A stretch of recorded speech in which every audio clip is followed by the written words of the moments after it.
ఈ నెల 12వ తేదీన దేశవ్యాపితంగా కార్మికులు, రైతులు, వ్యవసాయ కార్మికులు, పేదలు పెద్ద ఎత్తున సమ్మెలో పాల్గొనబోతున్నారు. బీజేపీ మూడోసారి అధికారంలోకి వచ్చిన తర్వాత కార్మిక వర్గం మీద దాడి పెంచింది. దేశ సంపదనంతా కార్పొరేట్ల కట్టబెట్టడానికి పూనుకున్నది. రైతాంగ హక్కులను కాలరాస్తుంది. రైతు హక్కులను కాలరాస్తూ విదేశీ సంస్థలతో ఒప్పందాలు చేసుకొని జీరో బడ్జెట్తో దిగుమతి చేసుకుంటుంది. మన రైతాంగం పండించినటువంటి పంటలు ఎగుమతి చేస్తే 22% ట్రంప్ సుంకాలు విధిస్తే మోడీ తల ఒగ్గి ట్రంప్కు దాసోహమయ్యారు. ఈ దేశ వ్యవసాయ రంగాన్ని దివాళా తీయడానికి విత్తన చట్టాన్ని, విదేశీ చట్టాన్ని తీసుకొచ్చి నాశనం చేయపూనుకున్నారు. విద్యుత్తును ప్రైవేటీకరణ చేసి కోట్ల రూపాయలు కార్పొరేట్లకు లాభాలు పెట్టడానికి పూనుకున్నది.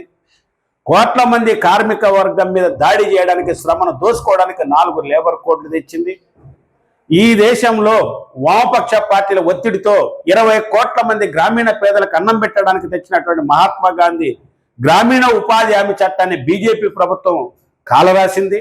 చట్టంలో ఉన్నట్టున్న హక్కుల్ని నశింపజేసి గ్రామ్జీ పేరు మీద మహాత్ముని చంపినటువంటి గ్రామీణ ఉపాధి హామీ చట్టాన్ని కాలరాసి మహాత్ముని చంపినటువంటి గాడ్సే పేరు మీద గ్రామ్జీ చట్టం తెచ్చి 20 కోట్ల మంది గ్రామీణ పేదలకు తీవ్రమైన ద్రోహం చేసింది. ఈ దేశంలో ఉన్నటువంటి తరతరాలుగా పేదలు అనుభవిస్తున్న భూములన్నీ లాక్కొని కార్పొరేట్లు కట్టబెట్టడానికి ఈ రాష్ట్రంలో ఉన్నటువంటి కూటమి ప్రభుత్వం పూనుకున్నది. మా భూముల కోసం కావాలని రైతులు, పేదలు పోరాడుతుంటే పీడీ యాక్ట్లు పెట్టి జైలుకు పంపించింది. గత ప్రభుత్వం కూడా ఇదే పద్ధతుల్లో దౌర్జన్యం, దుర్మార్గం, దోపిడీలు చేస్తుంటే ఆ ప్రభుత్వానికి ఎలా బుద్ధి చెప్పారో ప్రజలకు తెలుసు.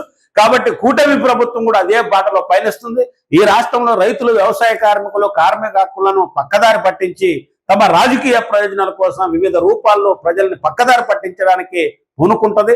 అందుకోసమే దేశవ్యాప్తంగా కార్మిక హక్కులు, రైతుల సమస్యలు, వ్యవసాయ కార్మికుల హక్కుల కోసం జరిగే ఈ సమ్మెలో ఇప్పటికే కోట్ల మంది ఈ సమ్మెలో పాల్గొనడానికి పూనుకున్నారు.